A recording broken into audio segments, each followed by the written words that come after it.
Welcome to The Human Experience, a podcast about the stories we live out every day and the importance of championing the vulnerability and courage of the storyteller. I'm your host, Jennifer Peterkin, and it was through my own lived story of experiencing domestic violence that this podcast was created.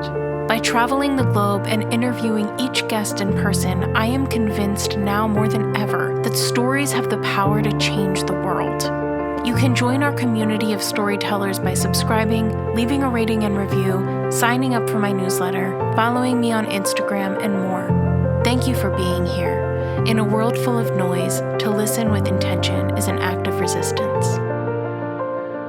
Episode 73 of The Human Experience is John's story. John is the founder of Greenhouse Project, a home-based ministry located in Chester, Pennsylvania that seeks to radically transform the lives of those in proximity through sharing the gospel and meeting practical needs. John's journey to Greenhouse Project was one of difficulty and destruction. After battling drug addiction that would ultimately lead to him spending time in jail, John found his life completely changed when he gave his life to Christ while serving his time.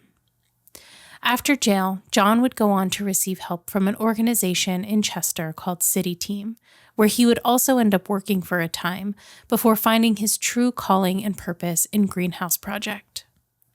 John's story is one of transformation and redemption, but it is also a great reminder that oftentimes the most radical actions aren't loud or big, but are about consistently and compassionately showing up for those around us. A brief content warning before we begin. This episode contains conversations around death and drug abuse. Please proceed with care. This episode was recorded in Westchester, Pennsylvania.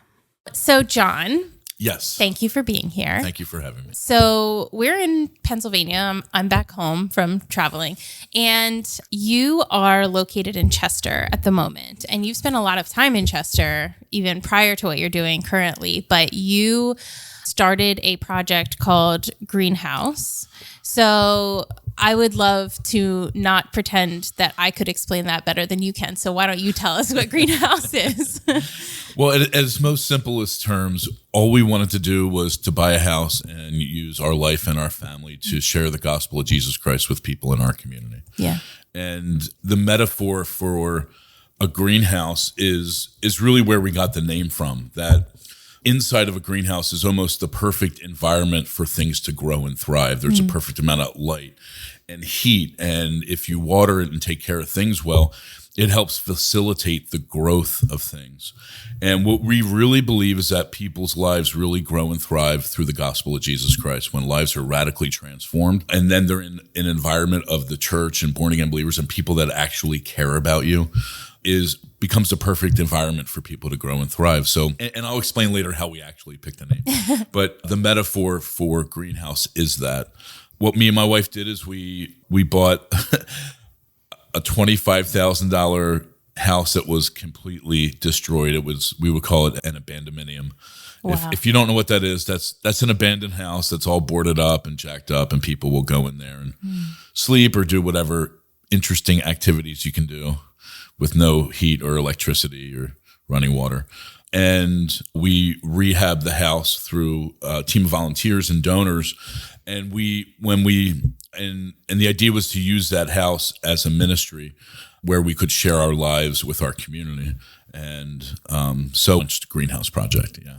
So. I love the idea of, the practice of creating community in proximity, right? I think it's so necessary to creating community, and it's something that we've really stepped away from, especially in Western culture, especially in American culture, very individual focused. And it's a natural occurrence, I think. I don't think a lot of people are intentionally choosing this, but just to say that it does take intention to choose to build community like that. Yeah, what we found is community is always the byproduct of mission. Mm-hmm. So we don't look at community as the ultimate goal, because I think if that's the goal, it's always going to miss the mark. Because in reality, how many people do you know that says we'll hit the pause on life and this is going to be like our community forever? Sure. As what we found looking through the Word of God is if you're going on a mission together, that word fellowship that we use means like-mindedness. So people will come and gather around you as a result of going on the same mission together. And then you're with people that already have the same mindset, which causes what I believe, what we use this term, community. And I'm not saying you were saying it was the end result in any way, but for us, we always knew that the mission was more important than anything else. And then that caused the people to come around us for that. And we never, like when we landed and God led us to the house, which I have to explain the story. It's so cool. So, but we need to back up before we do that, because really when I got called into the mission field, oh, this is so much. I don't even know where to start. All right. So let's fast forward. So God really gave me the ministry vision for what we're doing with Greenhouse Project out of a holy discontent. So I served on staff at a ministry called City Team in Chester, which I think is the best ministry ever. My life was so transformed there, and we'll get into that. But after I was on staff for a few years, I had this holy discontent because I oversaw a food ministry that gave away about $1 million worth of donated food a year. We had a shelter on site. There was 80 people could sleep in the building, and we gave away thousands of backpacks, thousands of turkeys, thousands of supplies. We should help people because it's the right thing to do. But somewhere around 2011, 2012, I got this holy discontent because I'm like, wow, we're giving away all this stuff and we're helping a lot of people. So why is the crime rate going up in our community? Why is teenage pregnancy rate going up? Why is the dropout rate going up? Why is crime going up? And I became broken because what I thought would help people isn't actually transforming real lives on the street. It's helping people get by. And again, we should help people because it's the right thing to do. So it sparked this holy discontent, and I just started to read everything I could on urban ministries and missions and places that were having the greatest impact. And I started to travel to go to some different places that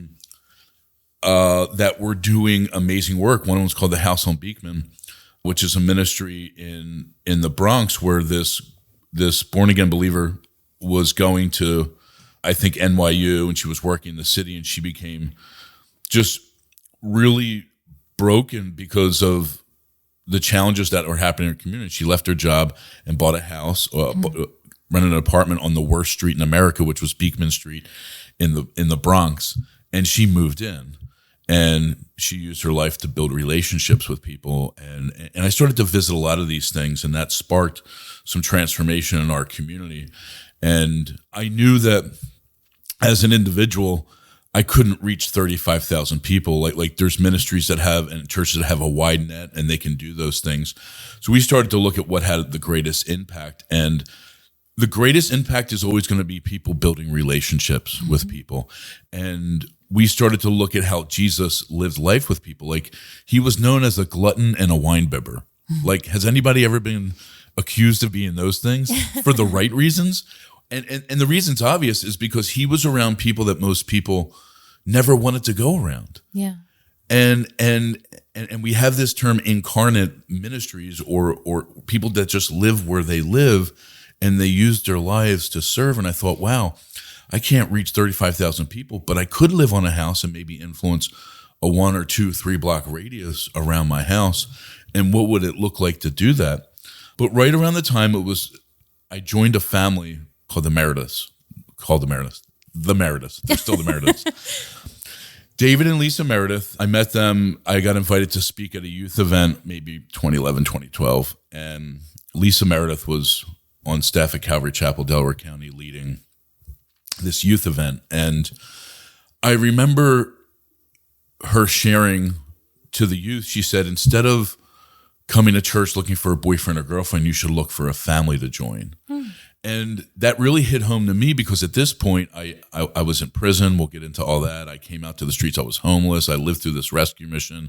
My whole family's disenfranchised because of my poor behavior and actions as being a drug addict and a criminal. Like I destroyed everybody's life I came in contact with. So I lost custody of my daughter. My daughter's mom died from a heroin overdose. Like all these things happened. And I was just a guy that kind of My relationships were people through the rescue mission that I knew and some friends that were in recovery, but I really wasn't part of a family. And after hearing Lisa speak, I went up to her and David afterwards and I said, "Can I join your family?" And I was kind of joking, but kind of serious at the same time. And Lisa was like, "Yeah, why don't you come around?"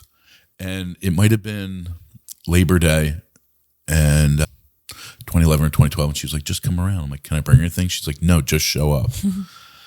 And then I was there for Thanksgiving, and then I was there for Christmas, and then I'm on vacation with the family photo, and they literally adopted me into their family. And what I found is over their family that they've adopted fringe people, like 30 people into their family, 2 legally, by the way. Wow. And what they found is that broken, fractured people actually thrive and do well when they just come along and be part of somebody else's journey, like a place where you actually belong.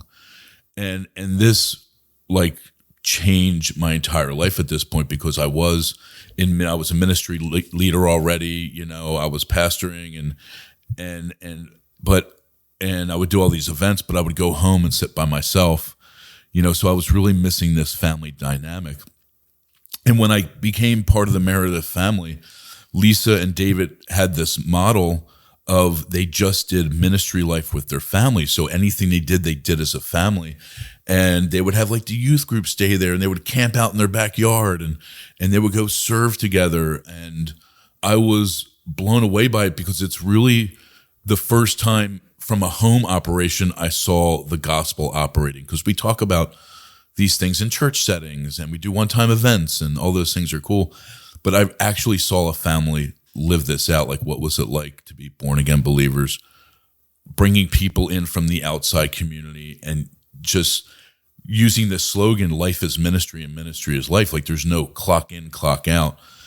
And it really changed me. And so one family vacation, we were sitting down talking, and Lisa said, "I have this idea. I just like to get a house in Chester." And her idea was like, I'd have this big apartment complex, and we would house different people and have a garage and like teach kids how to work and bring people into our family. And those were like the beginning sparks of like, oh my goodness, what we see since the beginning of time is people using their lives and their home as a way to transform people. But on top of that, I was listening to, it might have been a podcast or a Zoom meeting, and it was particularly people from Africa and Europe talking about how they're going to influence people in the digital age. So people were like, oh, we're going to use the internet and like Facebook and these things and do Bible studies and all this stuff. And there was a girl from Africa that said, I don't know anything about the technology, but in our culture, when we want to see a village transformed, we always send a family. And then in 5 or 10 years, if you go back, you should see that entire village transformed, because family, number one, you model love. Number two, you love the people around you, and you use your resources to not just help people, but as a way to build relationships and share the gospel. So after hearing all this, and I went and researched like 10 places across the U.S. I was in Chicago, the Chicago Community Development Association, you know, some places in California, and just read a ton of books. It became really apparent that God was just calling me to buy a house in Chester and to use our lives to really share the gospel, because we really believe nobody cares how much you know till they know how much you care. And Jesus said, you'll know that's by your love. So our idea wasn't to like have some big giant organization. Like, it wasn't like, hey, let's be national or anything. We're like, let's just see lives transformed. So we started with a night of prayer at the old St. James High School in Chester on 21st Street. And the first thing I did is I printed out the names of the 100+ churches in Chester in less than 5 square miles with waterfront. Wow. 100 churches. And you would think a place that has 100 churches with 5 square miles, that people would be dancing in the streets every week. And what we actually saw, because I spent a lot of time witnessing where we live, and before this, when I came out of prison in 2007, was that it's almost an over-spiritualized area where a lot of people have been raised in the church and they understood scripture, but the application or like the heart wasn't there anymore. And on top of that, we see great families that love the Lord and are doing amazing things in the city. So there was some type of disconnect of like the church operating really well on Sundays, but then like, you know, like we have everywhere else. It's like, you know, a lot of challenges during the week. So our thought was, let's go get a place. And in might have been 2013, my pastor's son, Michael Gaglione, said, I started to read this book from the Dream Center in Los Angeles, and the book's called Misfits Want It, or something like that. And I remember, because I'm like, oh, I think like I'm kind of like a misfit, you know, and it was all about really the disciples of Jesus, like the things they did were like countercultural to the times, but they were actually they were actually living out God's word, you know? So there was this guy, Michael David Barnett, who launched this thing called the Dream Center in LA in the Skid Row area. And it's a great, interesting story, but we went out to visit the place because I read the book and I started to talk about it all the time. And Michael comes up to me one day and he goes, hey, would you want to go visit the Dream Center? And I'm like, yeah, I'd love to go. He's like, well, what's stopping you? I'm like, I don't have any money. I'm a missionary. Like, yeah, but he goes, if you set up the interviews and what we would do during the week, he goes, I would cover the expenses. Do you want to go check it out? Wow. And I'm like, yeah. And that was the last thing I saw that solidified. I knew what we were going to do when we got back. And on the plane ride back, we started to talk about ministry names. And I said, what do you think about Greenhouse? And Mike's like, I love the name, you know, for the metaphor behind it. So yeah, that's beautiful.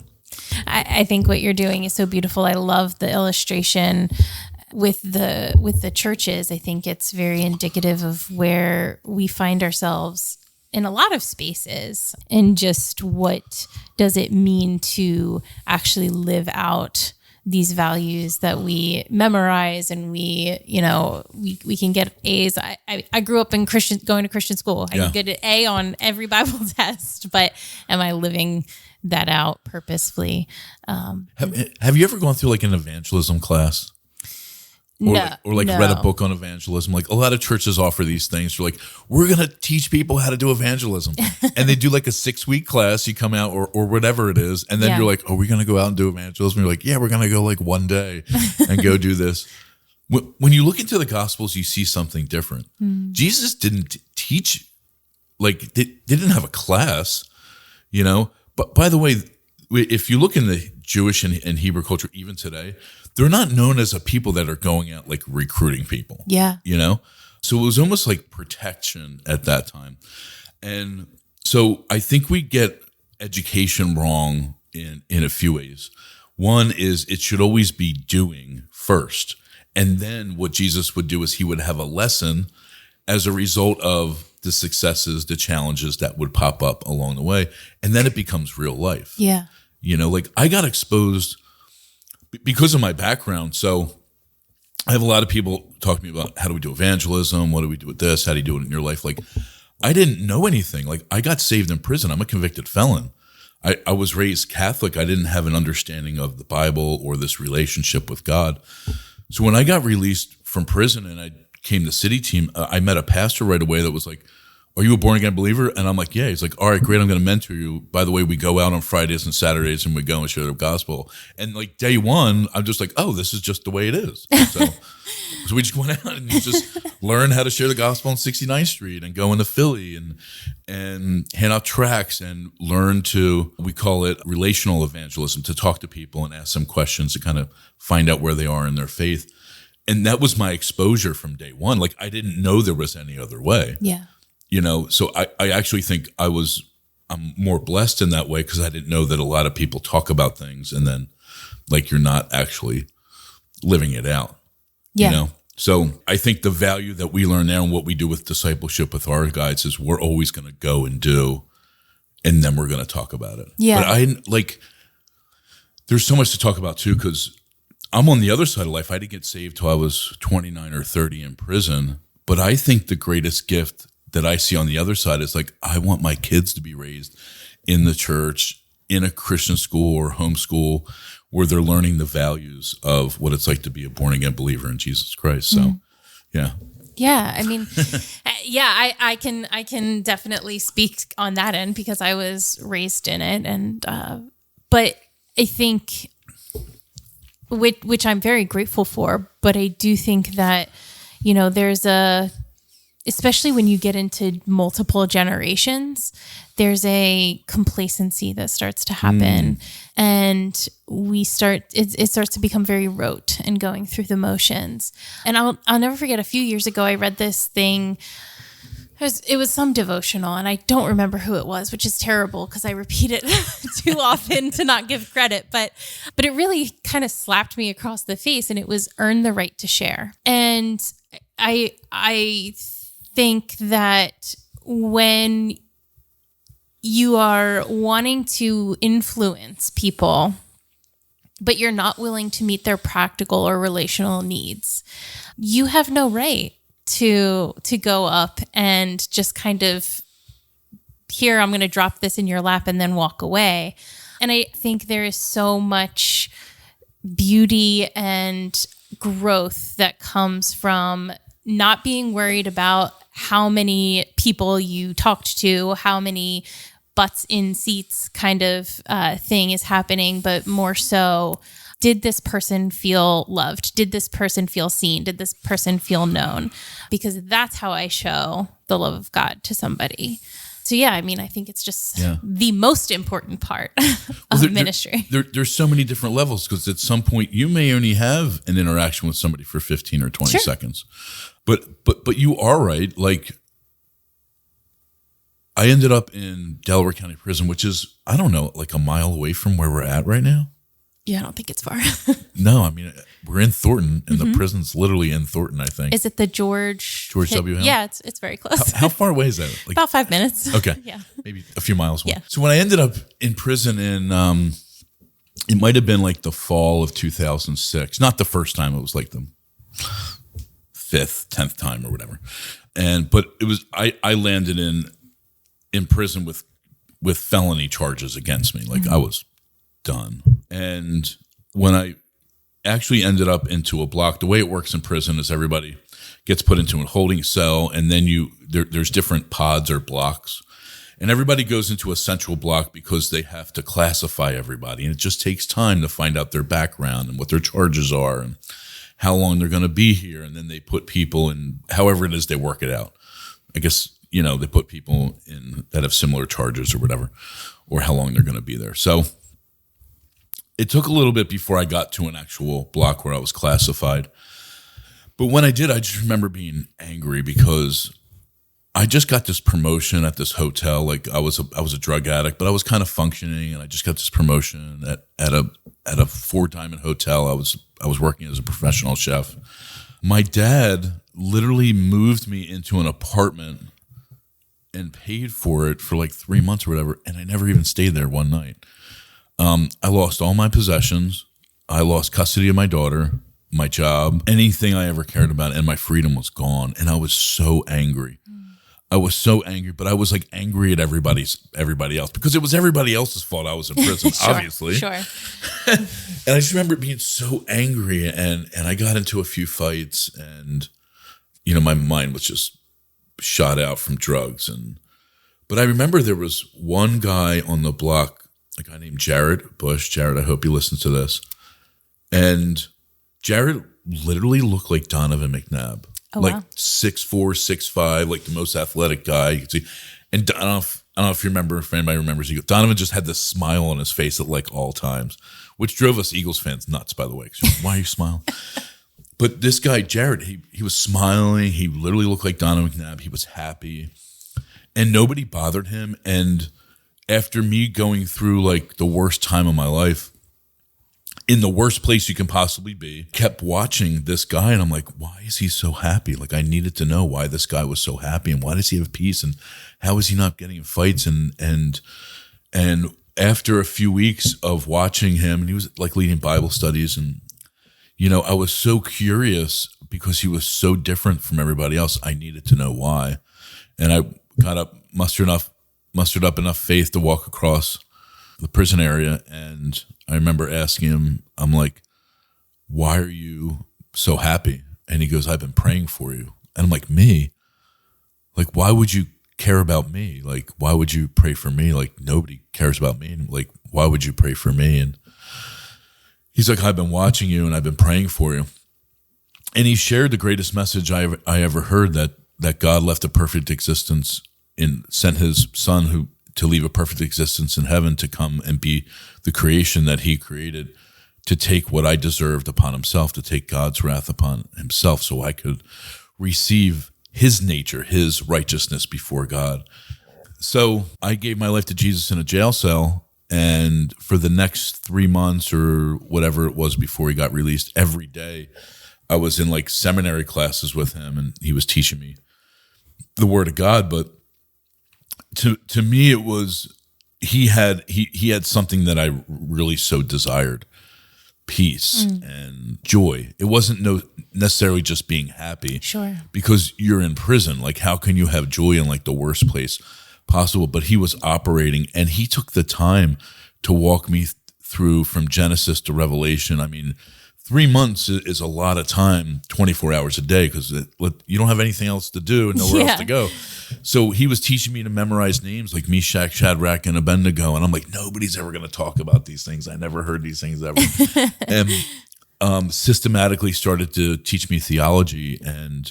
But it was all because he was so different than anybody else that I knew that it was true and it was right.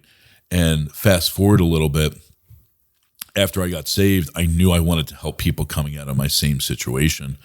And Jesus said, you'll be known by your love. He didn't say you'll be known by how many cars you have or how big your business is, although these things are important along the way, or even how many people you pack in. But how do we love people? And the value for love isn't how do you love the people that already love you. It's how do you love the people that don't love you. So, how do you love I guess in today, in October, whatever it is, 29th, it would be, how do you love the person that's on the polar opposite of your political beliefs? How do you love the person that loves the football team that you don't like, Dallas Cowboys? How do you, or the Eagles, because they're like playing each other. So, but how do we really love those that can offer us nothing?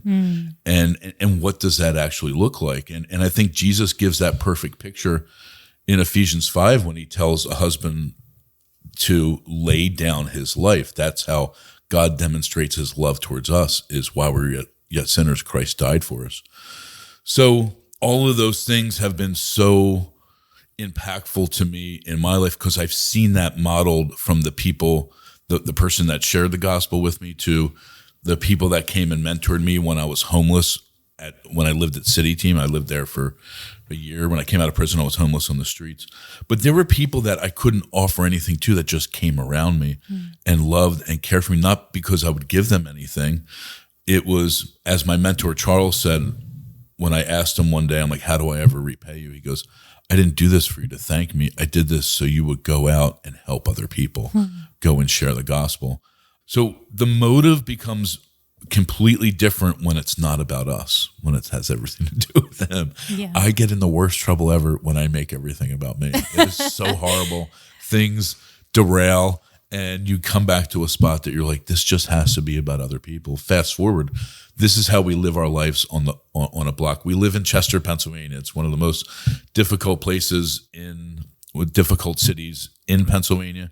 It's usually ranked around dead last for schools and crime rate. And, it's just known as a really difficult place. But we didn't show up saying we're saviors. We showed up to literally live next door to our neighbors, to share life with. Like, in ourselves, like, we don't have anything to give anybody. It's really our donors and the people that support us that supply things, mainly the environment, that we can help point towards people, towards the gospel. But that plays out in so many different ways. Like, we have little kids that come to our homework club, but since we live in the community, more times than not, they come and knock on our door and come in and play with our kids. And I'm like anybody else. You're like, you know what I need right now? For everybody to go away, because I want to sit on the couch and watch football on a Sunday. But that's not how life works. Yeah. You have to be willing to be uncomfortable and inconvenienced as a lifestyle, and it's kind of hard to do that if, we're not putting ourselves in the position to do it. So, yeah. Yeah. Wow. I love that. Inconvenienced. It's on purpose. That's it's very radical, actually. And I love talking about this because I do think that when you get down to it, what being a follower of Jesus is a very radical thing, but not in the way that we think about being radical, because it's not about power and it's not about hierarchy. It really is about like your friend Jared, being the one set apart, being meek, being, not the one that was holding court for everybody to see how strong and amazing he was, but to really just step back and embody this peace and joy. And it was something that you noticed. So we've obviously referenced quite a bit about your story. Let's go back. All right, let's go back. Let's do it. And talk about your story, how you kind of got to where you are today. So you said you grew up Catholic, and that was kind of your only... Was it like very Catholic or culturally Catholic? Well, probably a mix of both. So I'm Delco Strong. If anybody doesn't know what that is, we live in Pennsylvania, but there's counties in PA. We live in Delaware County, which is it's the southeastern county. I call it the armpit of PA. So it's the county below Philly, and in our county is Delaware, and the border goes to Delaware and to New Jersey. So where we live in Chester, the bridge to New Jersey is maybe a 4-minute drive, and it might be probably about 10 minutes to the Delaware border. Okay. So I was born at Chester Crozier, a mile from where we live right now. Oh, wow. But we were raised in, we grew up in Morton, which was Springfield School District. So we were part of a parish called OLPH, and my dad was a lawyer, but before he went to law school, he was in the military. He just passed this year. He was definitely one of my heroes in life. He was raised by his dad died when he was 6 months old. He was raised by a single woman from Italy, like in the 50s and 60s and 40s, 50s and 60s. Wow. Which was countercultural to the times. But the greatest thing you could do in a Catholic Italian family was to become a priest.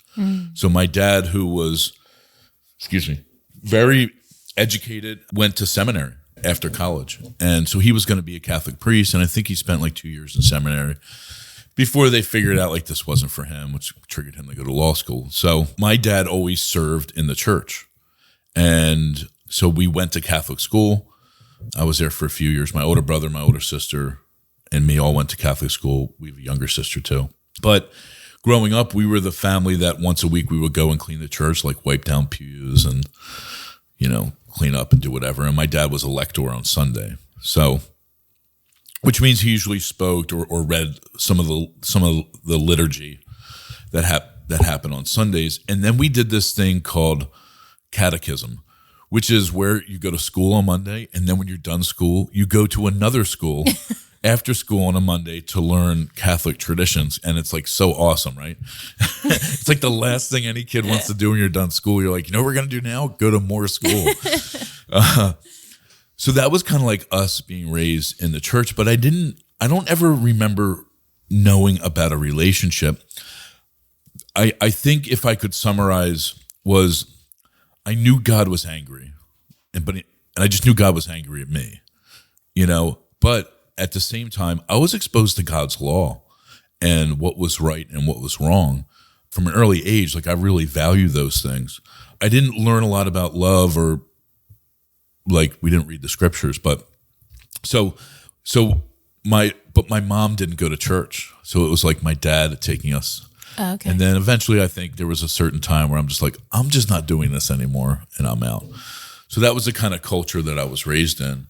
And so I didn't really do well in school.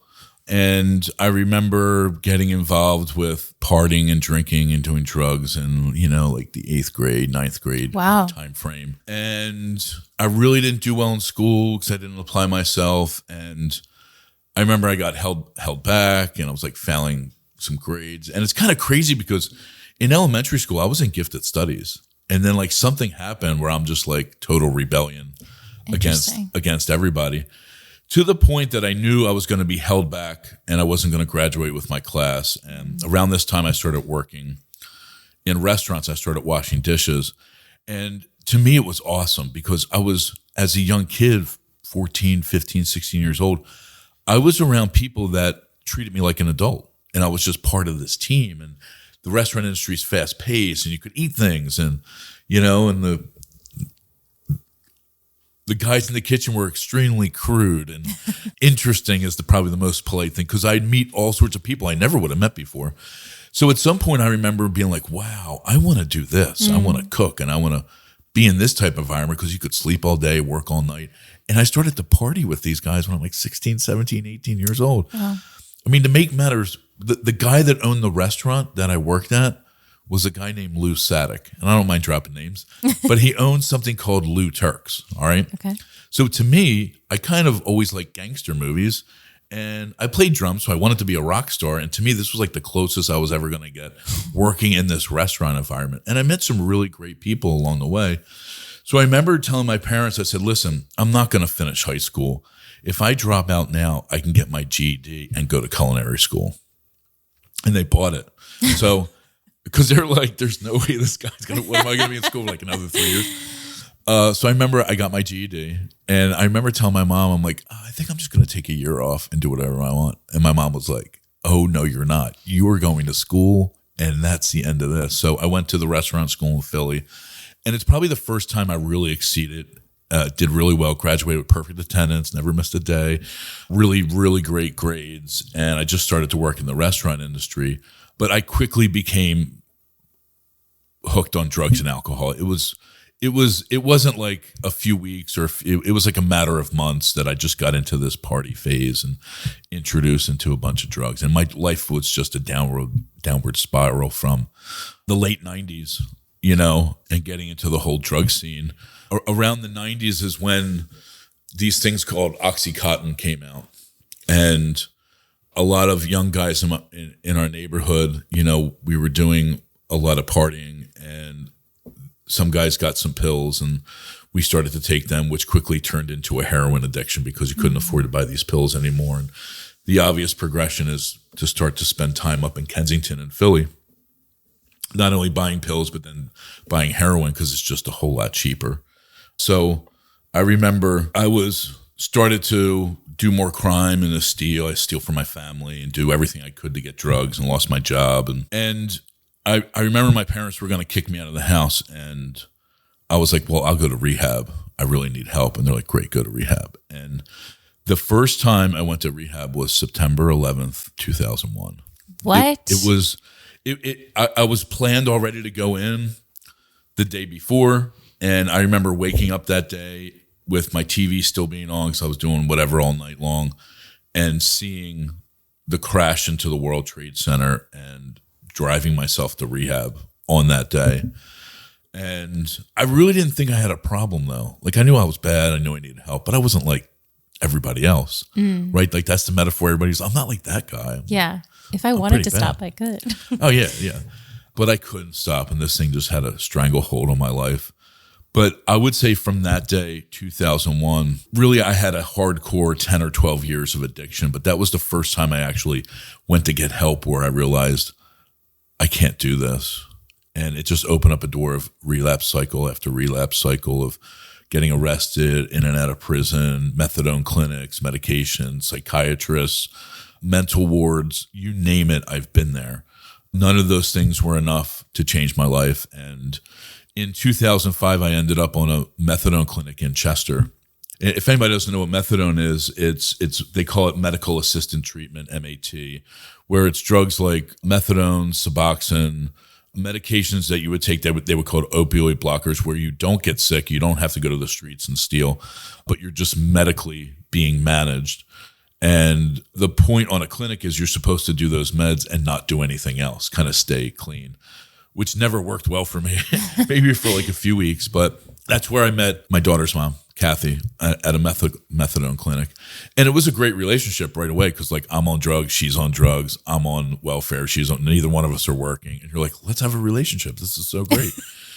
just know like how shot out we were at the time. And literally we decided to have a baby, like nowhere to live, nothing. And my daughter was born January 29th, 2006. And by that point, I got a job at the hotel I was working at in Philly, Four Diamond Hotel, which is really prestigious. And I became like a functioning addict where I could kind of work and do everything fine. And then I would go home and get all jacked up. And it was only about when my daughter was 6 months old that I ended up in prison for the last time, which really destroyed me, losing contact of everything that I loved. And I was in prison in Delaware County Prison, and this is what happened. So,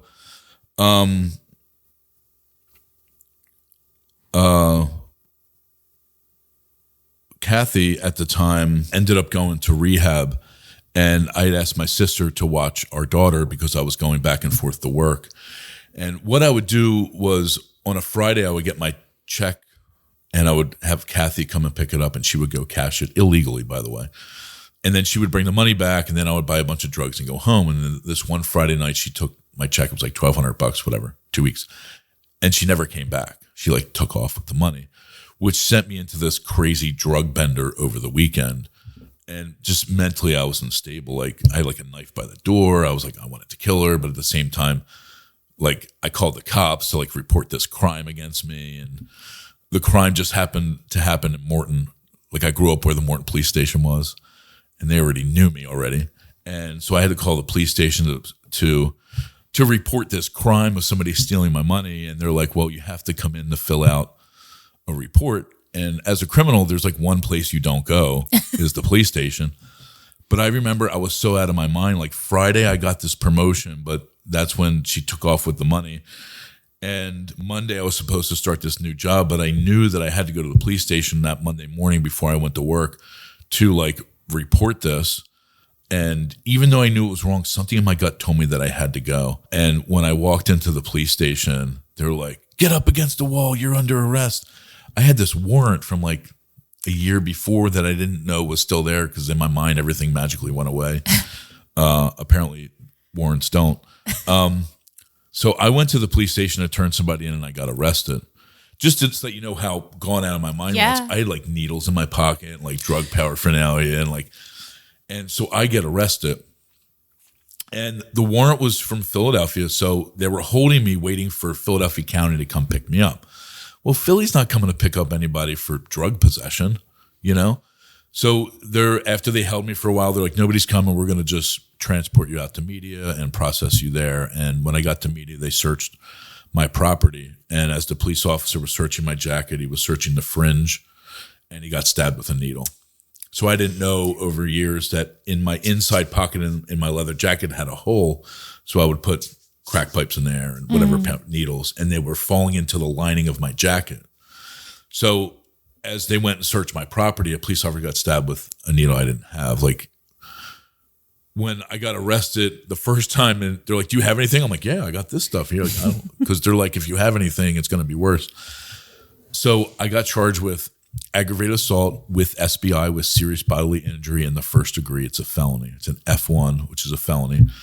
And I tested positive for hepatitis C when I was in prison. So they said if the officer contracts hepatitis from it, then my charges are going to be amended to attempted murder and aggravated assault in the first degree. So serious. This is serious. Everybody knows the stereotype, if you do something, the cops, it doesn't work out too well for you. And we'll just leave it at that. So I eventually pleaded guilty to the felony because they weren't going to drop the charges or anything. And whatever happened with the sentence, I remember at one point I'm getting released, right, from Delaware County Prison. And excuse me, I'm just like burping all over the place. No worries. So when you're in a block and you're getting released from jail, eventually an officer comes on the block and they just yell open, somebody release, Clifford release. And that's what you hear. And you have like 10 minutes to pack up all your stuff. Not like you want your stuff there anyway. Yeah. And leave. So I remember hearing my name being called and not really knowing where I was going, but somebody on our block said, you should go to City Team, because I just got saved. And I knew I didn't want to be a junkie and a criminal anymore, but I didn't know how to live because I always lived this way. Like I always lived in an environment where I did drugs and the people, because when you're using it, so much more than the substance, it's about the community you create, because everybody else in your community is in this type of lifestyle, and the drama of going and getting money, and this whole world that becomes created in it is what I knew for about 10 years or so. So I had nowhere to go. I was homeless, literally nowhere to go. And I remember going down to the holding cell, and the Philadelphia sheriffs are there, and they take me to prison in Philly from this warrant that I had before that I thought magically went away. So I got taken to State Road house. It's not the House of Corrections. I forget the name off the top of my head. Anyway, so I get processed into Philadelphia prison. Like when I relieved George W. Hill, the only thing I had was the clothes I got arrested in, that leather jacket. I got that back, and the Bible. My dad sent me a Bible in prison. That's the only thing I had left in the entire world. Everything I had was gone. So every time you go into, even if you're released from prison to another prison, you have to get reprocessed, which means they take all your clothes off. They have to shower you. They do checks. I'm sure everybody's seen enough movies to realize what happens. Sure. So I get processed onto a block, and I'm like, I can't believe this is happening. And just so you know, the first thing you always do is you wash your socks and your underwear with a bar of soap, because it's not like anybody's washing their clothes anytime soon. So I remember I wash my stuff and I hang it up, and like an hour later I hear Clifford released. And I'm like, what the heck? I didn't see a judge or anything, and my stuff's like still wet. And by this point, I was moved around so much. I was like, I don't have anywhere to go. Can I just like stay here for a little bit till I figure it out? Wow. And I was kind of broken at this point. And they're like, no, you can't stay here. You got to go and get out of here like anyone else. And they gave me 60 cents and a token, a transfer. Nobody knows what a transfer is. You get on your public transportation, and then if you pay usually a small fee, you get a ticket, or that time it was a ticket to get onto another line. So I got released homeless to the streets from North Philadelphia with a letter saying, let this guy on to the place, and 60 cents in a token and wet clothes. So I ended up at Frankfurt. The L in Northeast Philly goes from Frankfurt to 69th Street. And I remember trying to bum some money from people to like get back to Delaware County. And I was literally that guy that everybody's like, oh, you're trying to get drugs. I'm like, no, I really just got out of prison. Like, I'm trying to get home.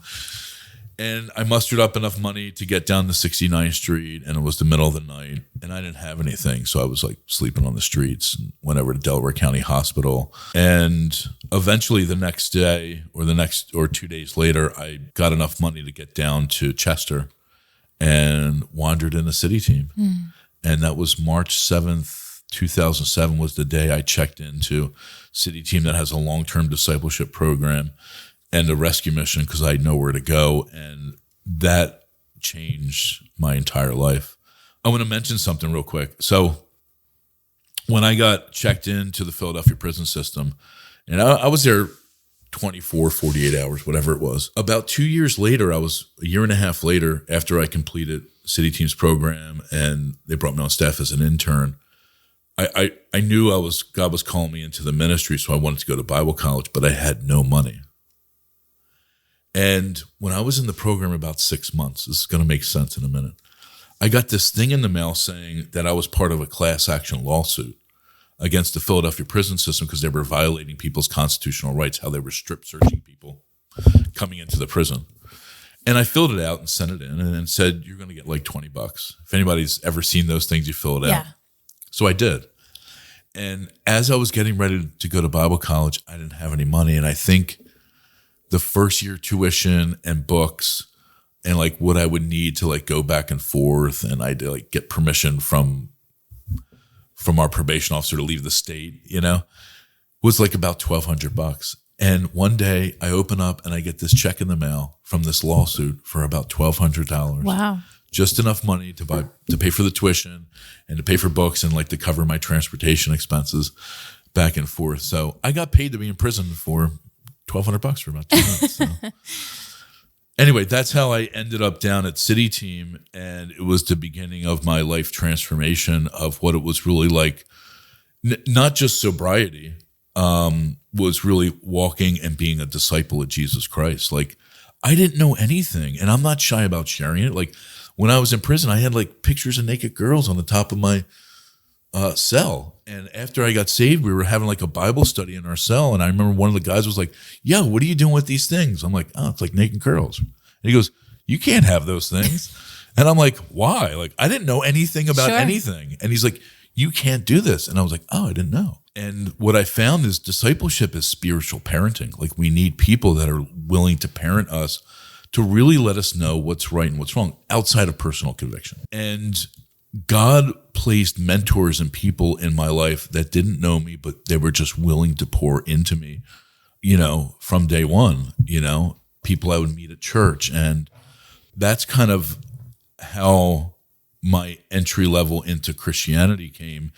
It came out of total brokenness and literally being the person that Jesus talks about in Matthew 25, the person in prison, the person that had nothing to drink and no clothes anymore. Like, that was literally me. And it was people showing up over and over and over again. But I was a hardcore heroin addict. I overdosed and died 3 times. I robbed my family blind. I destroyed people's lives over and over again. I've done horrible and unspeakable things that I should probably be in prison for the rest of my life. No joke. Like, I'm not trying to skip over any of those things because that's the life I used to live. Horrible. And then Jesus comes in and it changes everything. And I knew for a fact, like I know today, that he took my penalty of sin upon himself. It doesn't excuse the behavior of things I've did in this world, but it reconciles God's wrath upon him. And it changes us here and now to be useful for something different. So the only thing I knew when I came out is I didn't want to be a junkie or a criminal anymore, and I just wanted to be used by God to help people. So I remember about 5 or 6 months into the program, when I was in prison, I started reading God's word, and I didn't understand what a hearken was, or like these words you read, because I think the Bibles I had were like King James, and you know. And you're like, people are getting smoteth, and like, you got to hearken unto the Lord, and like all these words. And when I finally got a translation I could actually comprehend, I remember the words were just like jumping off the page. And I couldn't get enough of like learning of what God was saying and trying to apply these things to my life.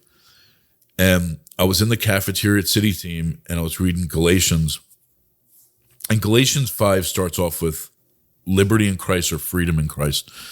And when I got to 5:13, this was my call into ministry. It says, "You, my brothers or sisters, have been called to be free, but do not use your freedom to indulge in a sinful nature. Rather serve one another in love." And the impression I got on my heart was, I'm not being called to go start a business. I wasn't called to go out and open a restaurant. I thought I had the capabilities of doing all those things. But what I felt God's calling for me was to not indulge in personal pleasure for me, but to help serve other people. That's what God's calling was for me. And serving for me meant was where I was at. So I was living at a rescue mission, which people were coming off the streets every single day. So it was easy to kind of develop that mindset of, I'm in training to serve God here and at where I'm now. And that's the method he would use for transformation in my life, of working out my salvation with fear and trembling. So that was my entry level of being transformed from a criminal and a junkie into a spot. By the way, 30 years old, right? So you got to remember, I'm 30 and social media just comes out, and you see like everybody you knew from like high school has like families and like businesses, and and like they're doing things in life. And to be honest, I didn't care about any of those things anymore. All I wanted to do was to be used by God. And I wasn't concerned with what the world says success was or any of those things.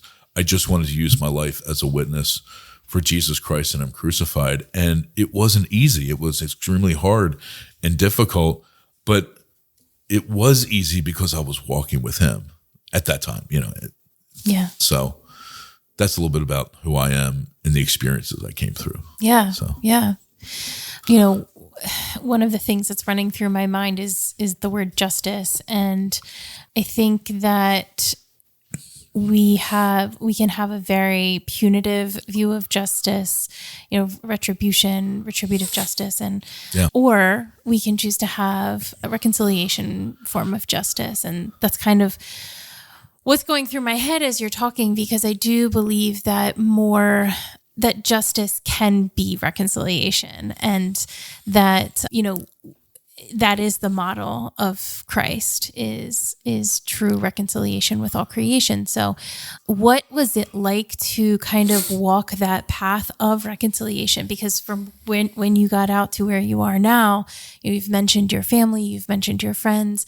Clearly you've done a lot of work in the interim to build reconciliation. And so, what was that like for you?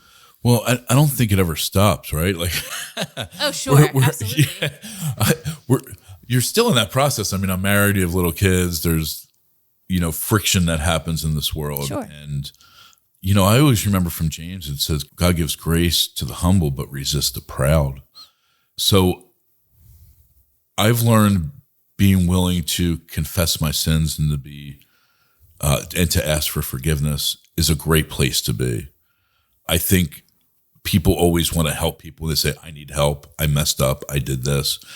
And it's tough. But answering for things like a few years into sobriety for things that happened multi-years before that is extremely tough and extremely difficult. And I'll give you an example. So I was literally a thief. I mean, I would hang out with you and steal your money and then order pizza to the house and pay for it with your money. You're like, well, where'd my money go? I'm like, oh, I don't know.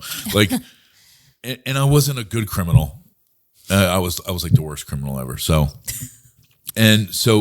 my older sister got custody of my daughter, and my daughter's mom died from a heroin overdose when she was 3. And it was just a living situation that we had, even though we shared custody legally. So, and this is for context, because I would go multiple times a week to go pick up my daughter at my sister's house. And my older sister is brilliant. She's a CPA and, had her life together pretty well. And I would go over to pick up my daughter, and for years, let's just say 5 years. And one day, after 5 or 6 years, I go in and my sister's like super happy. And it was like a weird relationship for me, because it's like my older sister, but she's like the custody. It's like dealing with my daughter's mom, and it was just weird, right? Mm. And I remember after like 5 or 6 years, she came in and she was like so happy. She was like, I don't have to hide the stuff anymore. And I'm like, okay. I'm like, I'm here to get cured. I'm like, I can't wait to get out of this place. She's like, I don't have to hide the stuff anymore. And I'm like, what are you talking about? She goes, well, for all these years you've been coming over, before you come over, we lock up like all of our valuables, a pocketbook, and all these things, because John's coming over. And I didn't know this, but everybody knew when I was coming over that they would hide anything that they think somebody could steal. Mm-hmm. I didn't know this for like 6 years. So what I learned is that trust is incredibly easy to receive, but it's incredibly difficult to rebuild. Mm. And when trust is fractured, it's something that just takes a series of being consistent in word and deed over and over and over again until it finally clicks. You can't force or yell or decree somebody into earning trust back. You either have it or you don't. And once that credibility shot, it's not. So I think that's a great metaphor of saying to walk as a disciple is taking a series of small steps in a long direction. And it's never about arrival. It's always about the journey along the way. And what I can say is I would never say I'm a person of character and integrity. I think the way to state it is when Paul said, when Christ came, I died. Mm. Like we're supposed to be new creation, the old gone, the new has come. But my old man comes out every once in a while, like anybody else. But to see from other people's point of view of like the transformation that happens, because I was a guy that was in the Delco Times for being a criminal, and then you get featured on like magazines or like on the news and things along the way, and you're like, this is pretty weird. But the highlights I have is because of the work that he did. And I think just following and walking after him, it just takes time for those things. And also when you work through step work, and by the way, that's a controversy in the Christian world. Like, should you follow, like, should you do 12 steps or should you just listen to the scriptures? And you're like, well, the 12 steps came out of 6 steps, which came out of the scriptures. So I work steps and we train people the biblical roots, the scriptures behind them, because there's practical things you can do. And there is a part of your step work that you have to take ownership and responsibility for your behaviors and actions, which I call, and it's really step 4, and it's probably a conversation for another day, but I call it the Mr. Miyagi method. Like in the movie in The Karate Kid, there's this guy like waxing the car and like painting the fence and doing all this yard work. He's like, I'm trying to learn karate. And I'm like your general contractor fixing up your house. But what he learned is those techniques he was learning after each and every time of how he would take his wrist up and down or swiping left and right on the car was actually training him in the process. So the process for step 4 is a resentment. It says in the big book, it's the number 1 poison. And a resentment is anything that's made you angry. And it, in the big book, in A, for alcoholics and people in recovery, it says the furthest we ever got was that I'm sore. That's the language they used from the 40s. I'm angry, and it's everybody else's fault. Yeah. Has anybody been there before?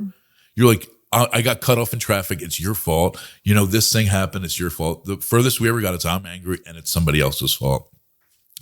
So when you start to work your resentments, the first thing you do is you write a list of anybody that's ever made you angry. You write it out. So you write out, I'm angry at the police officer because he pulled me over. So you get all those things out, hundreds of them. I'm sure anybody here could write a list of 1,000 or 5,000 if you really sat down and went through them. The prayer is, God, let me see this from a different angle. And then you take each one of these resentments and you write out, what part did I play in it?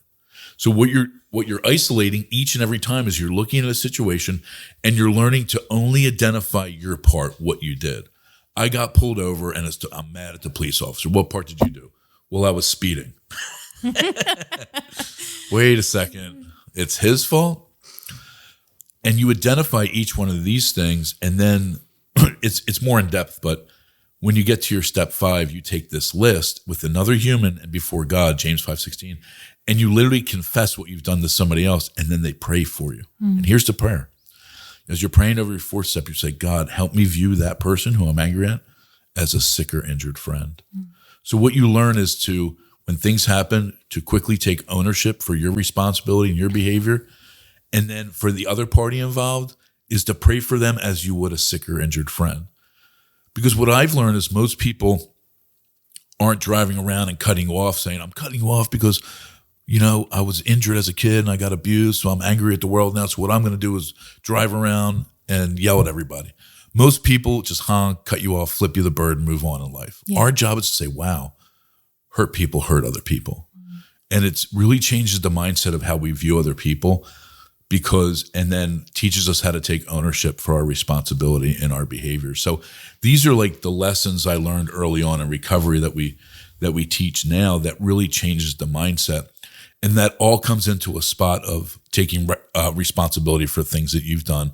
Because in your 8th step, you take a list of anybody you've ever injured and sinned against or whatever. And then step 9 is you actually have to go to each individual person and say, I did this, this, and this. Will you forgive me? And asking for forgiveness, it isn't to set me free. It's actually to acknowledge the pain and heartache I caused you, because my best interest should be in my brother or sister. Yeah. It doesn't matter what comes out of it. It's, I have to own what I've done. I did this. I want to acknowledge it. So, and I want to share this because I share it every once in a while when I teach. My cousin Kevin was my best friend growing up outside of my brother, sister, whatever. And he lived around the corner from us. And we might have been like 10 years old or something, riding bikes. And I said to him one day, I said, I don't want you to be here anymore. I want you to go home because like the cool kids are going to come around. I don't think you're cool anymore. Not the exact words, but something like that. And this is when we're, I don't know, 8, 10, 12 years old. So as I'm going through this process, I remember that situation.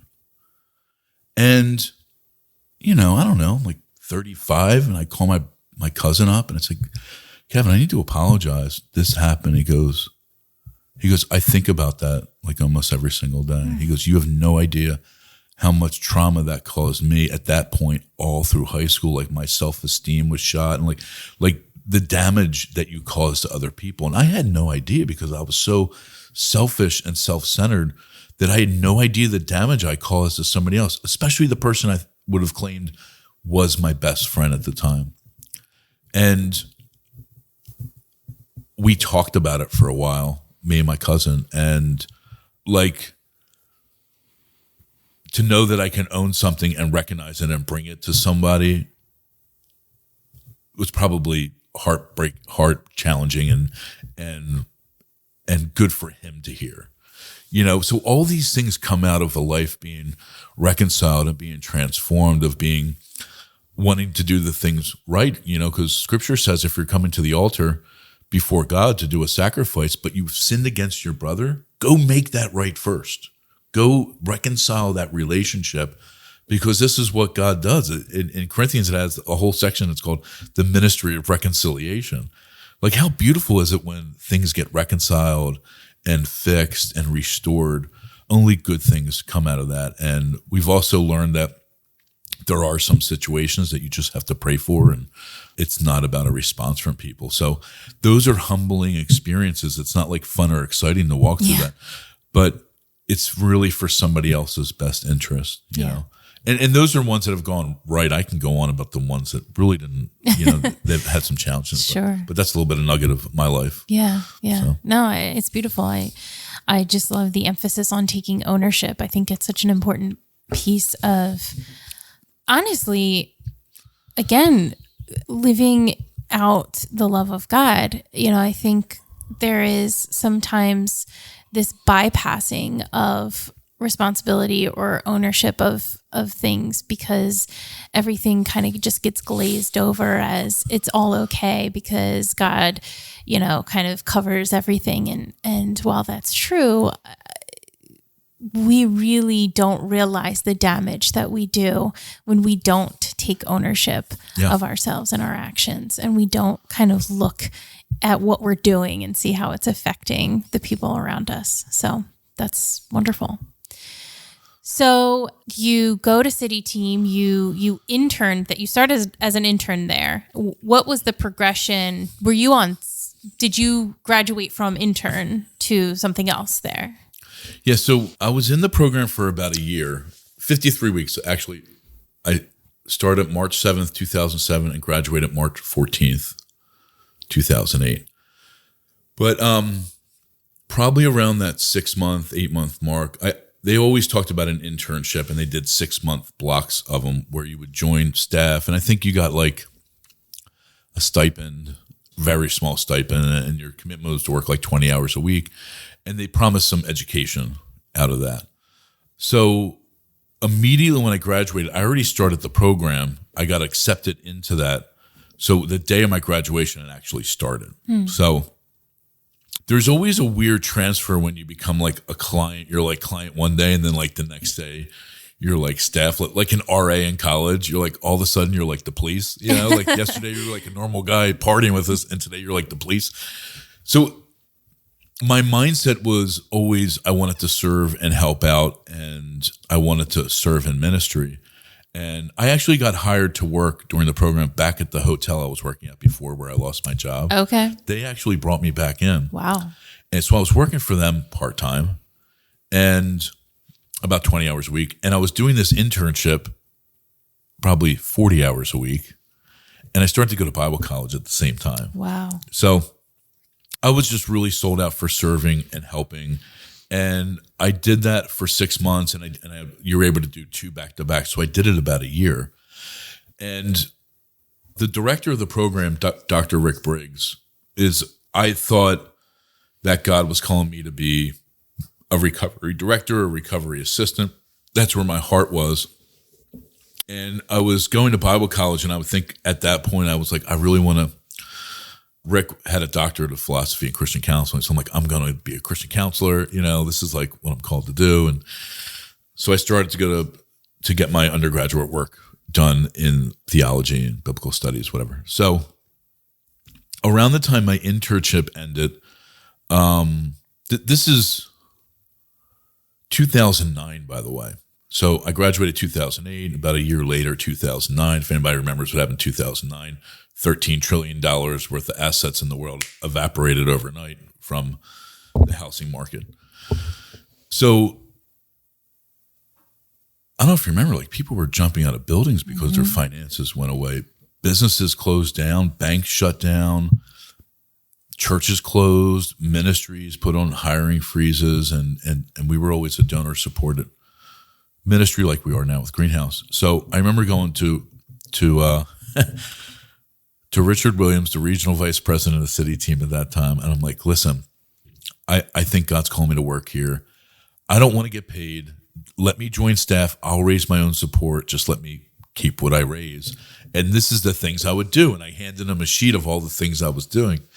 And he looked at this and he goes, if you're doing this, what's the recovery director doing? Because you're doing like a lot of the stuff that he's doing.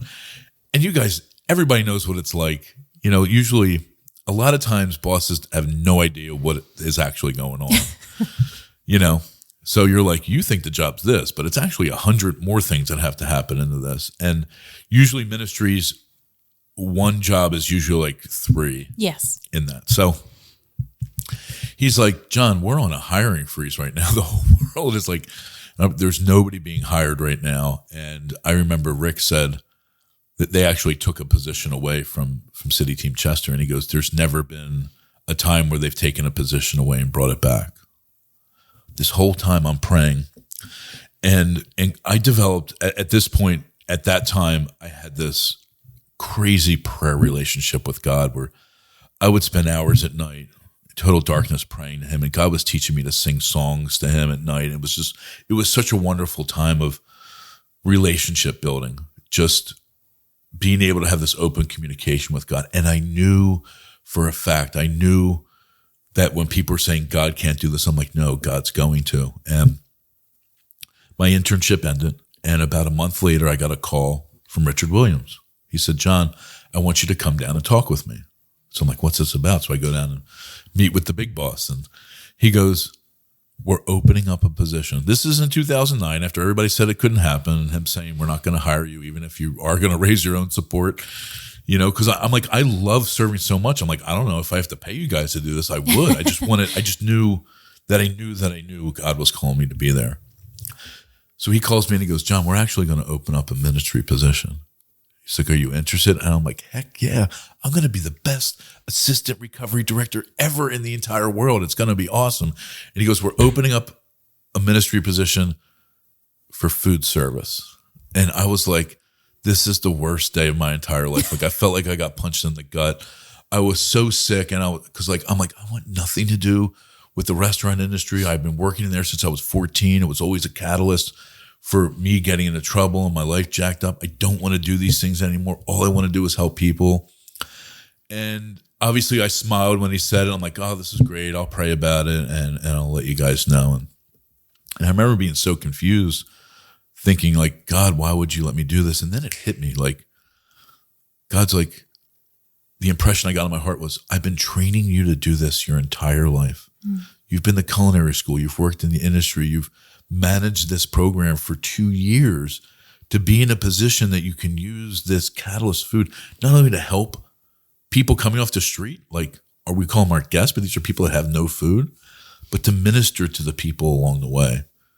And I remember just being so broken before God, like, oh God, I'm so sorry. I couldn't even see the blessing you're trying to give me. So they brought me on full time. I started on staff in 2008 as an intern, and then I came on full time staff in somewhere in 2009. It might have been like April or something. And my first day, Richard said, "Congratulations, you're a full-time you're in full-time ministry." He goes, "You can have anything you want. You just have to find a way to get it, and your budget's zero. Go." and then he goes, oh, you have to raise your own support as well. Oh, So this was day one that I'm like, what? I'm like, I have no idea how to do any of these things. But God made it super easy to start to make phone calls and raise support. And that was like my trial by fire into ministry was, if you want something, you better go and figure it out. Don't come back to me. And you got to raise the finances behind it. And that's the same mindset that God has allowed me to carry since that time, was that if you really want something or there's a need, seek the Lord, ask, seek, and knock, and see what God does in the process. So I remember being able to go back to the restaurant I was working at part-time still and be like, I'm putting in my 2 weeks, I can still help you guys out part-time, but I am out of here. Thank you so much. And I was the first graduate at City Team Chester that was hired on as staff. They never did that. They did it in some other cities, but they never did it there. So I knew I was paving something that hopefully the next generation of people that would graduate would have something they could do as well. Like, not only can you come through the doors as a client or someone being helped, but then you can be the help going forward. But I think that mindset starts day one. Like, I never said I want this position so I can have a paycheck. I just wanted to be in a spot where I could literally use my entire life to serve him.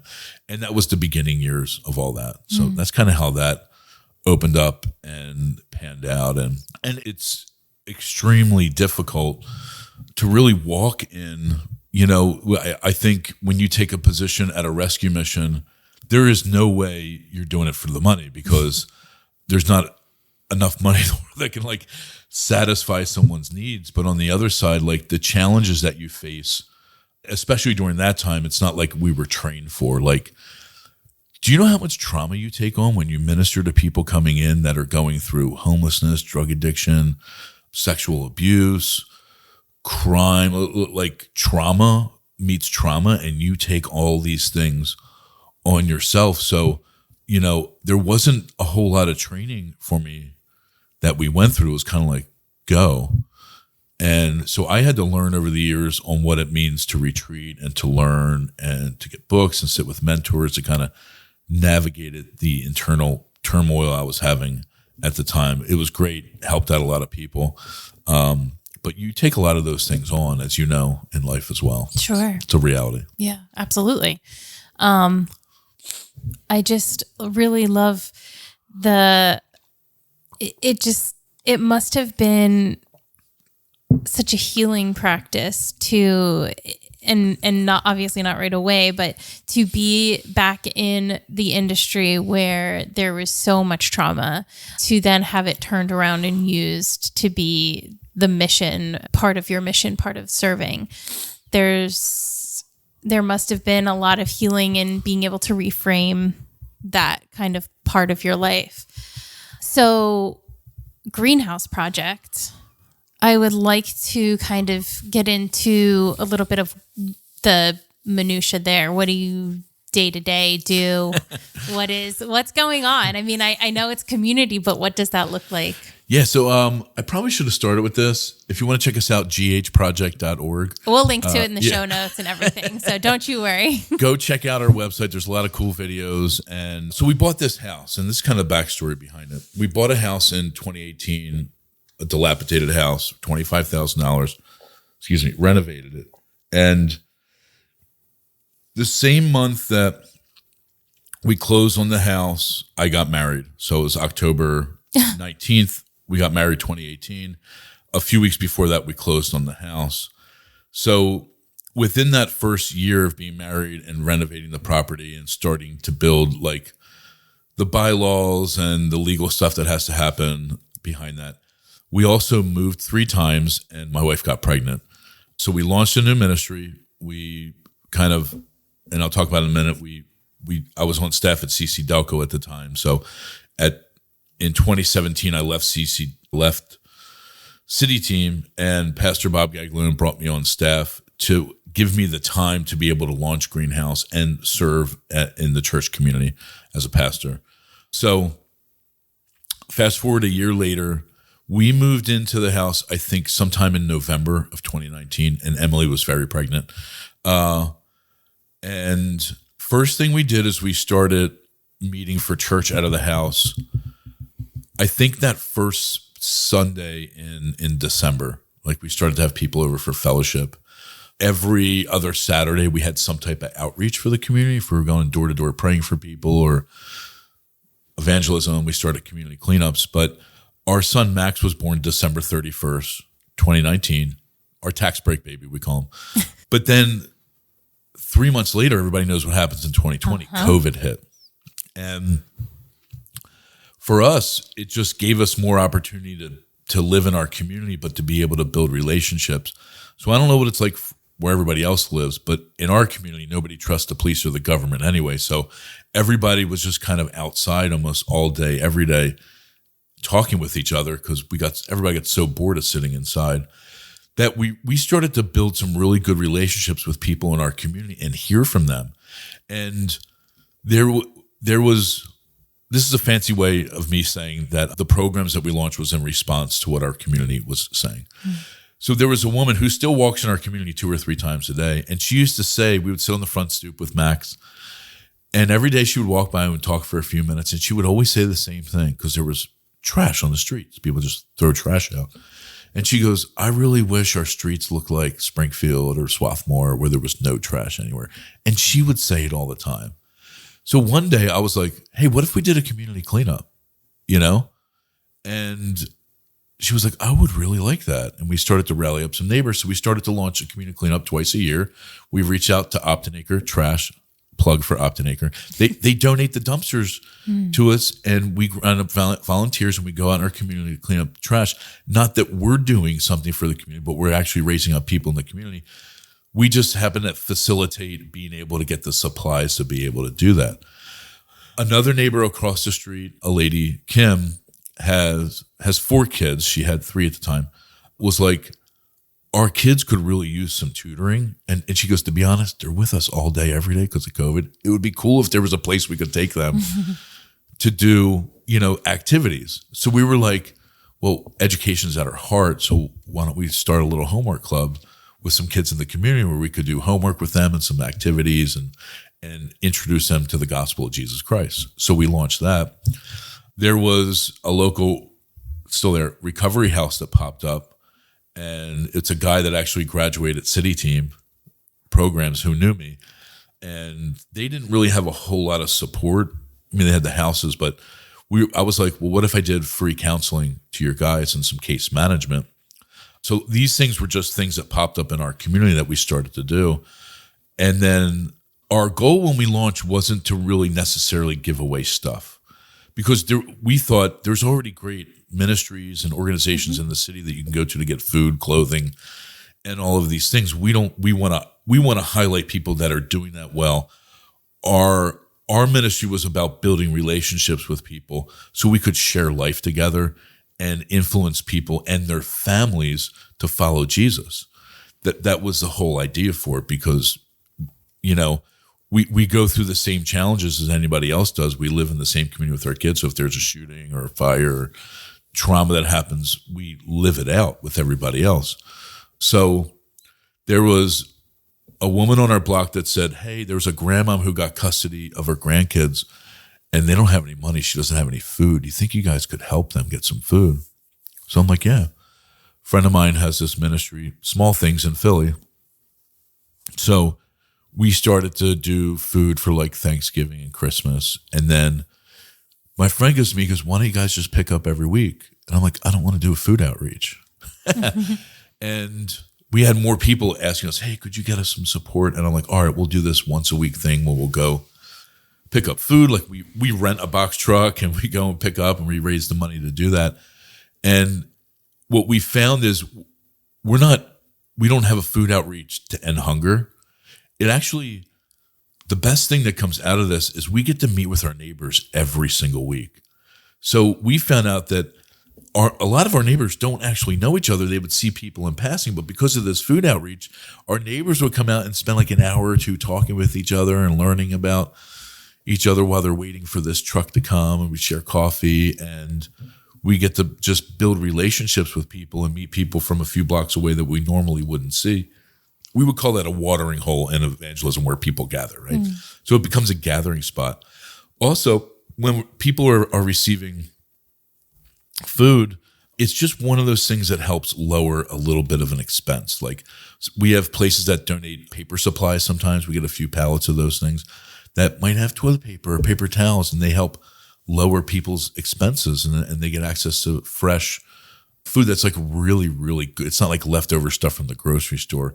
It's stuff that comes to the docks that organizations can't sell, and they know if they can't sell that day, they can donate it and receive the tax relief as if they sold it and help people at the same time. So we launched that, and out of that, we launched an on-site recovery meeting. So this is a normal week. Sunday, we host church out of the ministry house. We got the house next to us. Monday night, we have office hours during the week too. So I had somebody be like, "Oh, you're a pastor, so what do you do like the other 5 days a week? You just like show up on Sundays?" So we're really on like 24/7 because it's how we live. But so Sunday we have church fellowship. Monday night there's a Christ-centered recovery meeting. Tuesdays tend to be more like an office prep day, but in the morning is the food outreach. We do it on the east side of Chester, and we have a ministry house on the west side. So we do food outreach at 2 locations and drop off there's a senior center in the city that we help drop stuff off for. Wednesdays, we do homework club. So we have from any week, you could have 10 to 20 students coming to us on a Wednesday, different ages. So we have these older middle school kids now, and then we have these younger, later elementary school, early middle school kids coming out.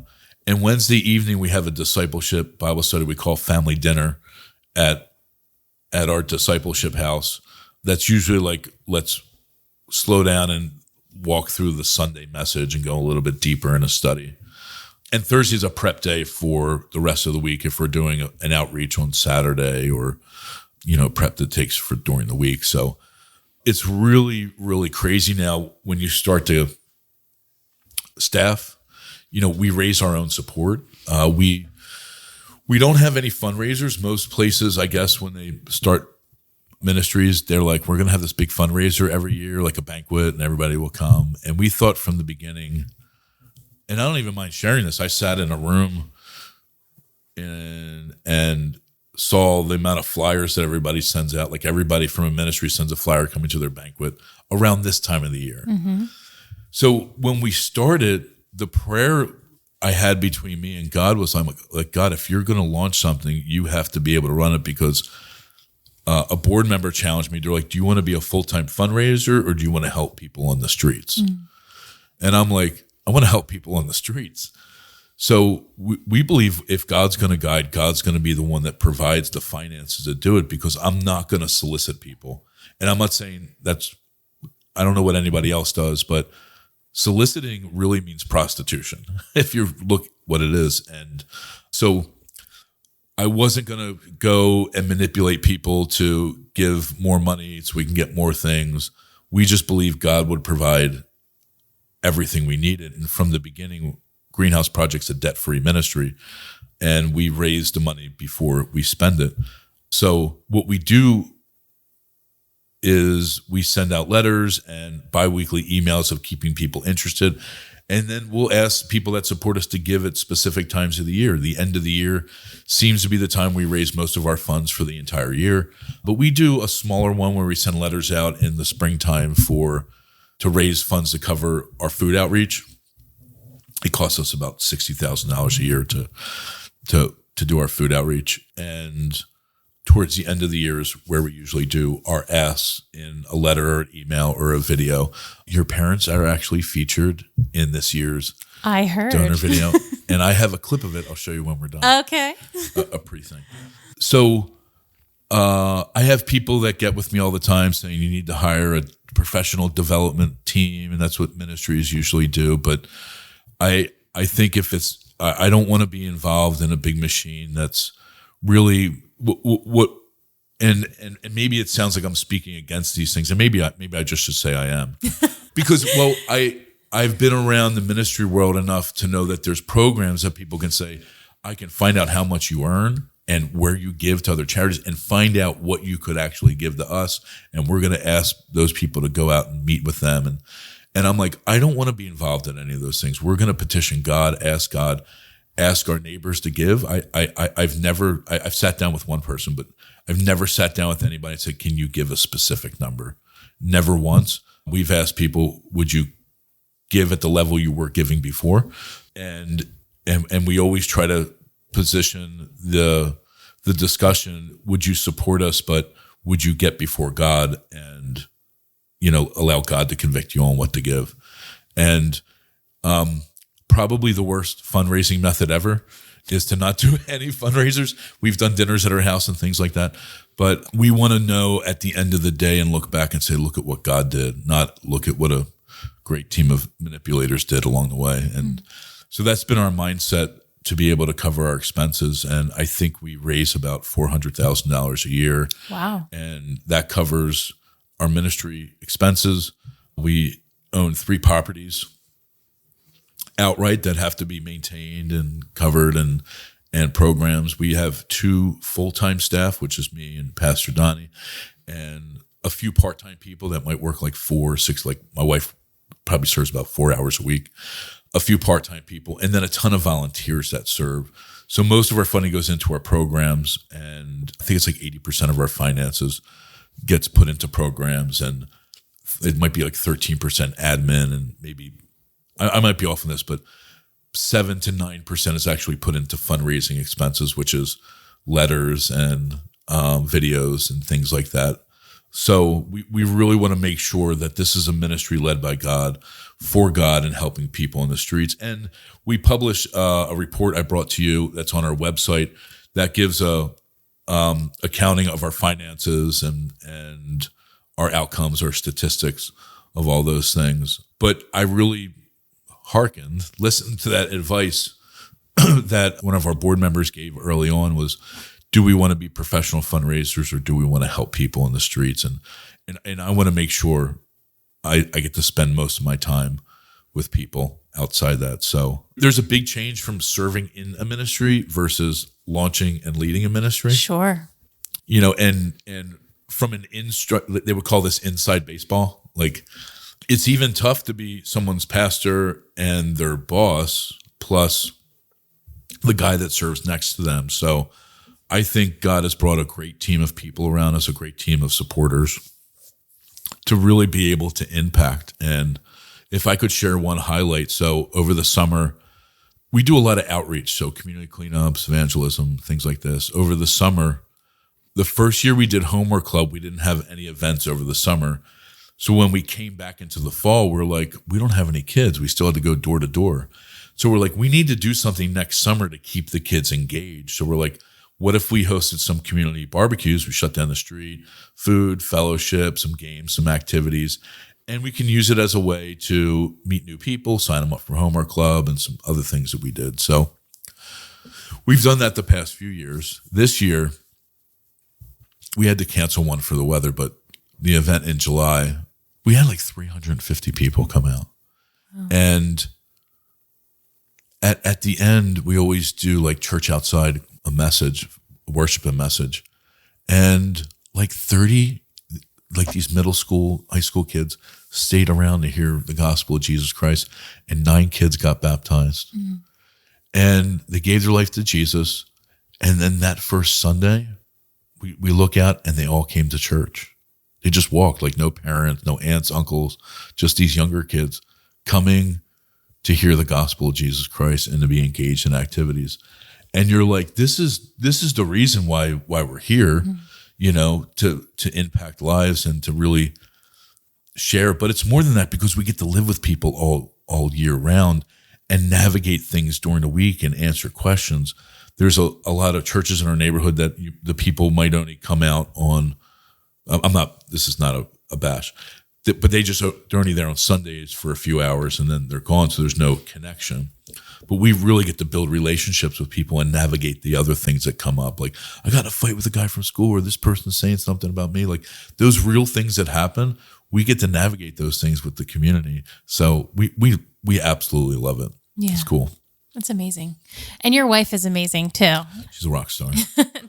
I mean, I didn't realize how quickly things progressed for you guys in terms of house, marriage, baby, all of it. And then COVID has really been such a game changer for everybody. I mean, the entire world changed. And as much as we'd like to pretend that we're back to normal, I mean, things changed for good. You can't go through something, a community trauma like that, and things have not changed at all. So I love that your intention to move in was to just move in and not to have like all of these programs already in your head of like, this is what it's going to look like. And really just let it be about meeting people's needs, about getting in there and then asking people what they need because they know best. Right.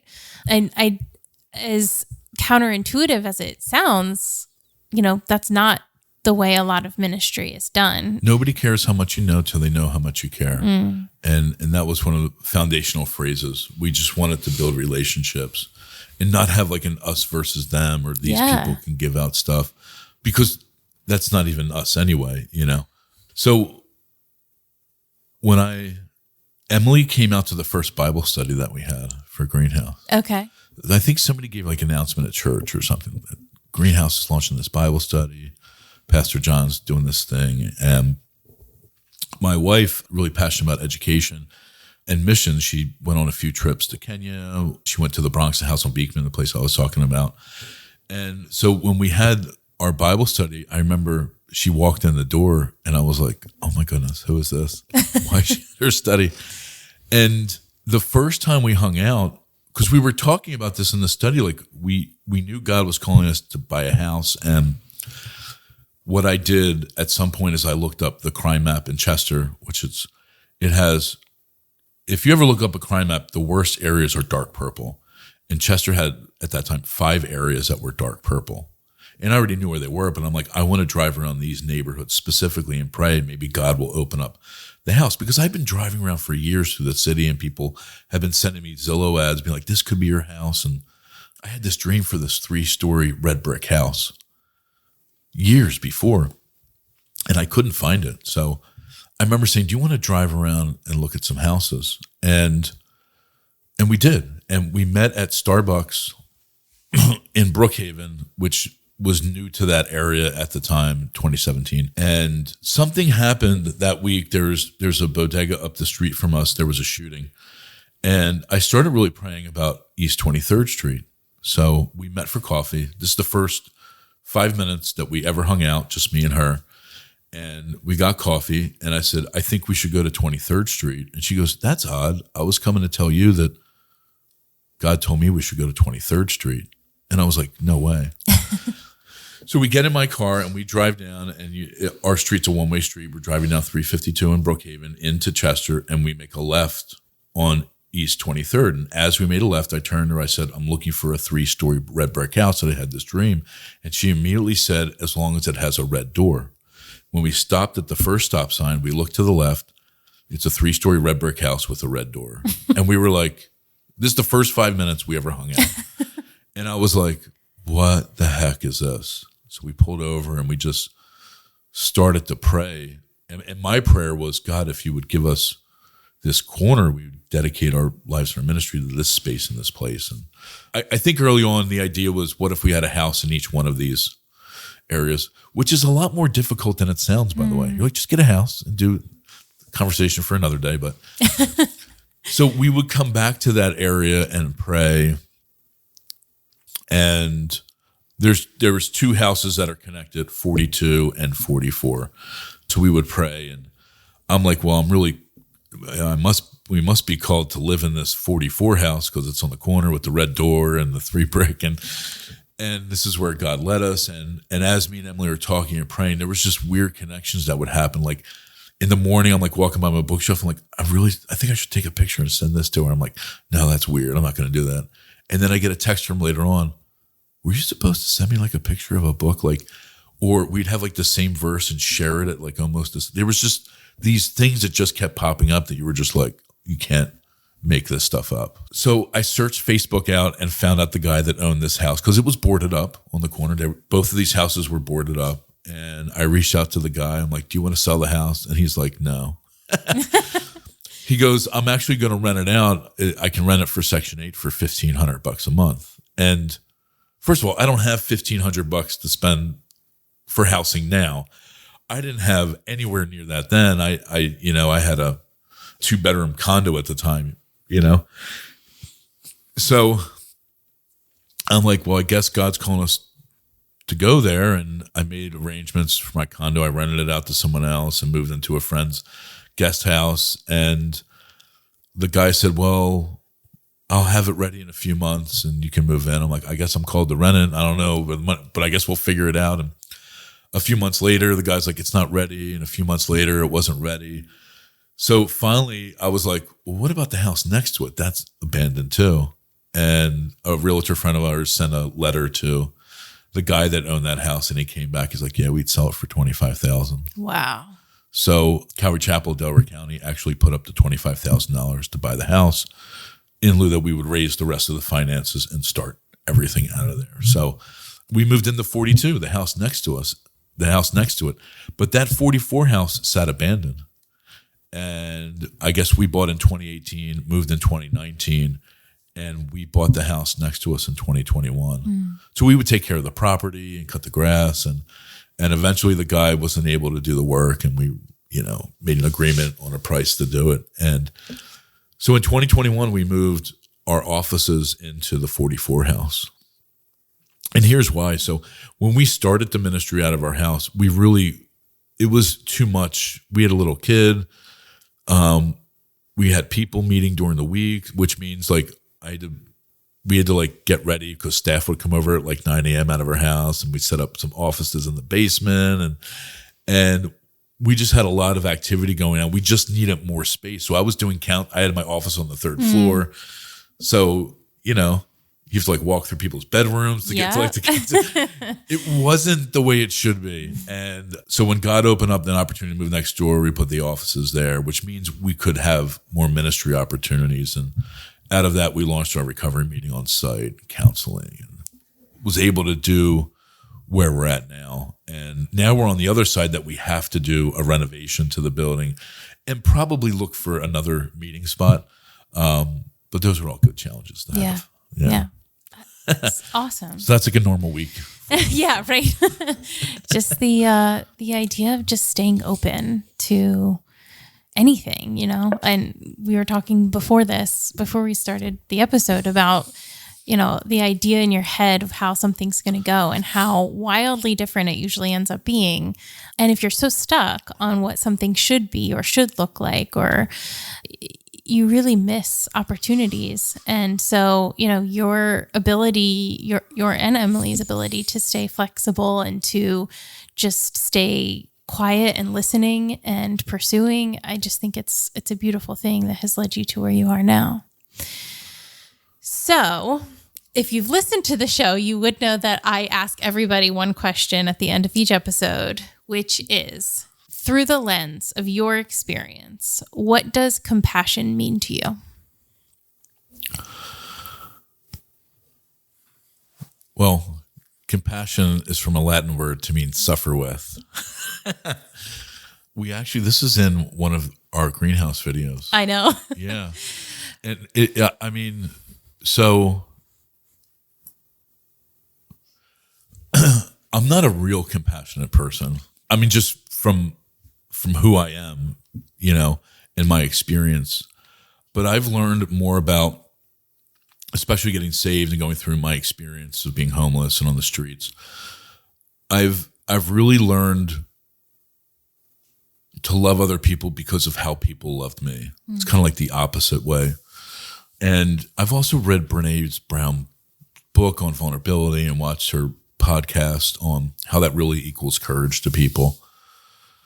So being transparent and open is important.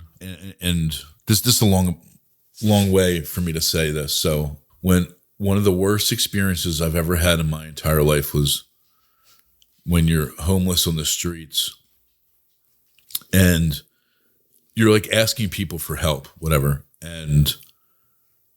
Or you're just standing on a corner and people don't even look you in the eye or discount you or just step over, like don't even acknowledge that you're around. And to me, to suffer with would always mean if we're out anywhere, even with our kids, even with my daughter when we were younger, I would take time just to sit next to someone. And I think when you meet somebody on the streets, like you're like, oh my goodness, I connect eyes with them, I have to give them money. And you're like, no, you can just acknowledge a person and just say, hey, how's everything going? Mm. You can listen and you can sit with them and just hear their story. And to me, when it says to suffer with, it really means to value someone because, first of all, they're made in the image of God, but because you know what it's like to be valued. You also, all of us know what it's like to be unvalued too.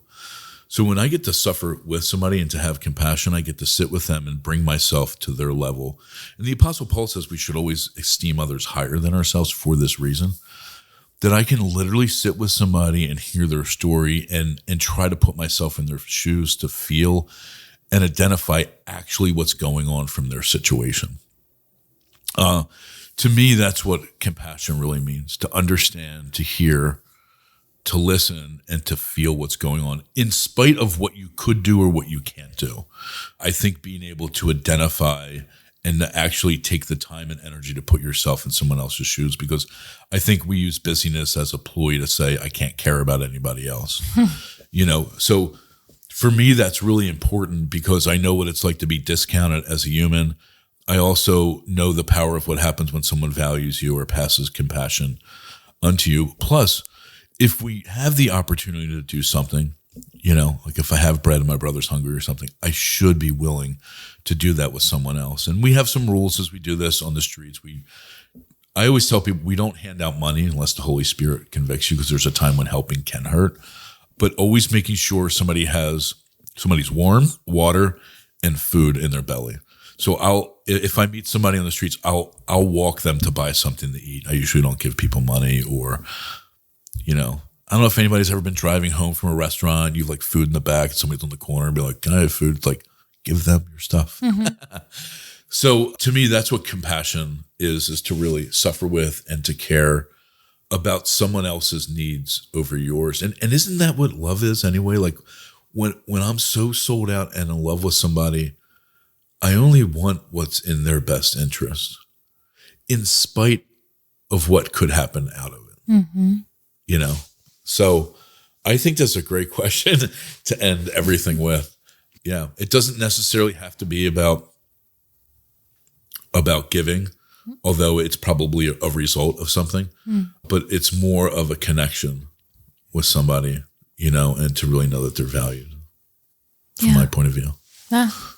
I love it. Thank you. Thank you for your time. I know you're very busy, and just being vulnerable and being willing to share, because I know it's impacted other people, and it will continue to impact people in the future. So thank you. Thank you. Thanks for having me.